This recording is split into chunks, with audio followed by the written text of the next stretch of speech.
My name's Star. I volunteer here at the Speedwell Wolf Sanctuary of Pennsylvania. I'm going to read you a story today that's the true story of the Three Little Pigs. The True Story of the Three Little Pigs by A.Wolf. As told to Jon Scieszka, illustrated by Lane Smith. Everybody knows the story of the Three Little Pigs, or at least they think they do. But I'll let you in on a little secret. Nobody knows the real story, because nobody has ever heard my side of the story. I'm the wolf, Alexander T. Wolf. You can call me Al. I don't know how this whole big bad wolf thing got started, but it's all wrong. Maybe it's because of our diet. Hey, it's not my fault wolves eat cute little animals like bunnies and sheep and pigs. That's just the way we are.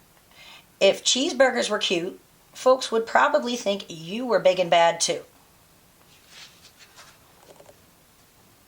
But like I was saying, the whole big bad wolf thing is all wrong.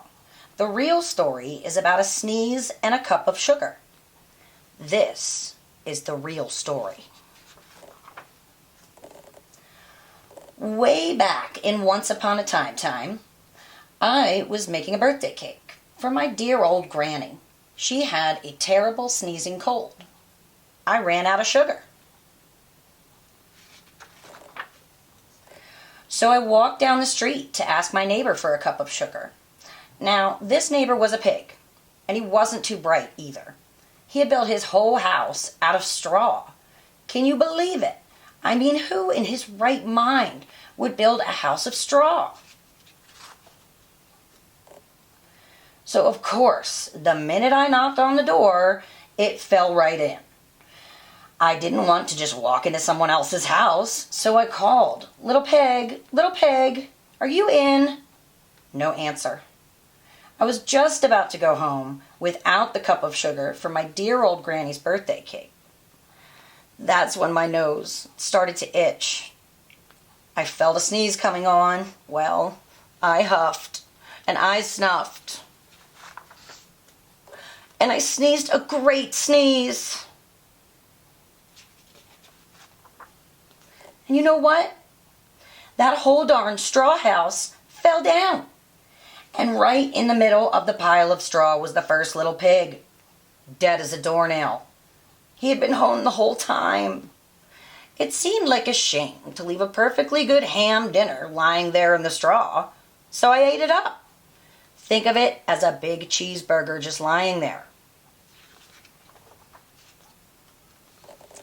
I was feeling a little better, but I still didn't have my cup of sugar, so I went to the next neighbor's house.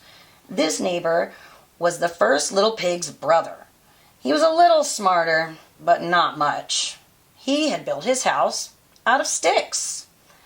I rang the bell on the stick house. Nobody answered. I called, Mr. Pig, are you in?"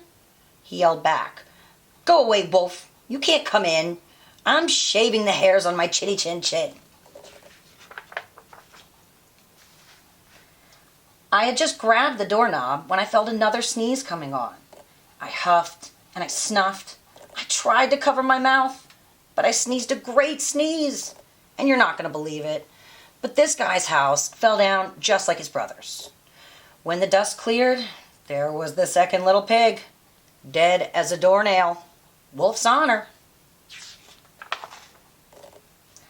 Now you know food will spoil if you just leave it out in the open.